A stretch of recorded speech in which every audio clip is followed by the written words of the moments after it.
وبعد ذكر الأسس المتينة لابد من شروطه المعينة. Nous sommes très heureux de vous retrouver dans un nouvel épisode de Madina Institut. Nous sommes dans le niveau 1 de la matière biographie. Nous nous sommes intéressés précédemment à la généalogie et à la naissance du dernier prophète et messager, que la paix soit sur lui. Nous entrons maintenant dans le troisième cours. Ici nous allons apprendre les noms des épouses et des enfants de notre prophète Inch'Allah. Dans la première partie, nous allons étudier le mariage du prophète avec sa première épouse, Khadija. Dans la deuxième, nous allons apprendre à connaître les noms de ses autres épouses. Dans la troisième partie, nous allons apprendre à connaître les enfants du prophète, paix sur lui. Alors que le messager d'Allah était âgé de 25 ans et n'avait pas encore reçu la révélation, il est parvenu à Khadija toutes les qualités qu'il possédait. Comme à titre d'exemple, l'honnêteté, la véracité dans ses paroles, ainsi que sa haute moralité. Elle lui proposa d'aller commercer pour elle au Shem, c'est-à-dire la région bordant la Syrie, le Liban et la Palestine.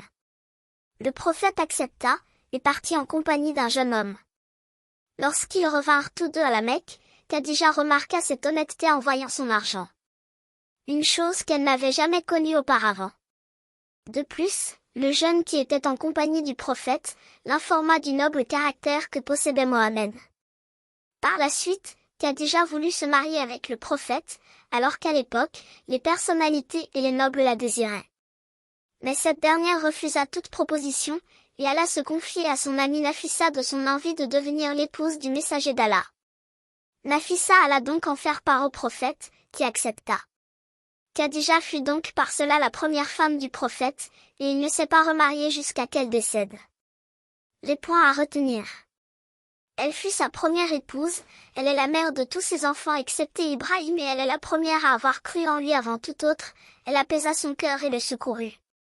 Elle fut sa seule femme jusqu'à qu'elle décède, et lorsqu'elle décéda, il fut très triste.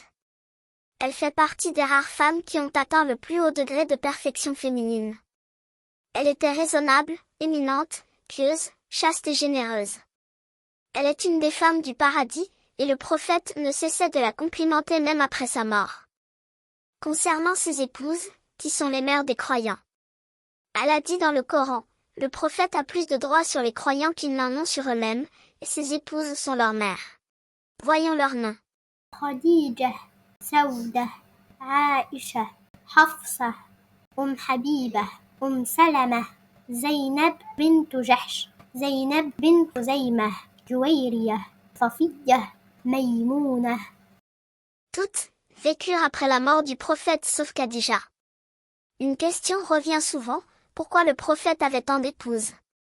Pour commencer, il faut savoir que personne n'a le droit d'avoir autant d'épouses que le messager d'Allah, car ceci est valable seulement pour notre prophète.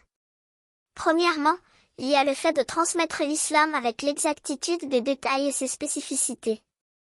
En effet, il fallait que les gens rentrent dans la demeure du prophète, pour observer tous les détails, et éduquer la communauté en rapportant les faits et gestes de notre prophète.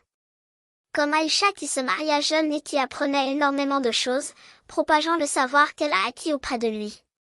Sachez que Aïcha était l'une des plus savantes, elle a rapporté à elle seule plus de 2200 récits prophétiques. La deuxième raison fut de renforcer les liens des compagnons et celle de la communauté musulmane. Le prophète, paix sur lui, se maria donc avec les filles de plusieurs compagnons. Nous voyons aussi qu'il maria ses deux filles, à ses compagnons qu'Allah les agréait. La troisième fut la volonté du prophète, d'établir des liens entre lui et différents peuples et tribus. En effet, en épousant Juwayriya, il voulut que la tribu juive se convertisse à l'islam. Nous remarquons aussi que les prophètes avant lui eurent plusieurs épouses, comme par exemple Ibrahim, Daoud, et même Sulayman. Passons maintenant au chapitre concernant ses enfants. Le messager d'Allah eut 7 enfants au total, 3 garçons et 4 filles. Dans l'ordre, Al-Qasim, Zaynab, Ruqayya, Kulthum, Fatima, Abdullah, Ibrahim. Tous les enfants de notre prophète étaient de Khadija sauf Ibrahim, et ils sont tous morts avant lui, sauf Fatima qui est morte 6 mois après lui. Si nous analysons les étapes de la vie maritale du prophète, nous constatons que jusqu'à l'âge de 25 ans, il était célibataire. De 25 à 50 ans, il était marié seulement à Khadija, qui avait 15 ans de plus que lui, et avec laquelle il eut 2 garçons et 4 filles. De 50 à 52 ans, le prophète resta seul en deuil, par fidélité à sa première épouse. De l'âge de 52 ans à l'âge de 60 ans, le prophète s'est marié avec diverses femmes pour multiples raisons, et il eut un enfant. Ainsi s'achève ce 3e cours.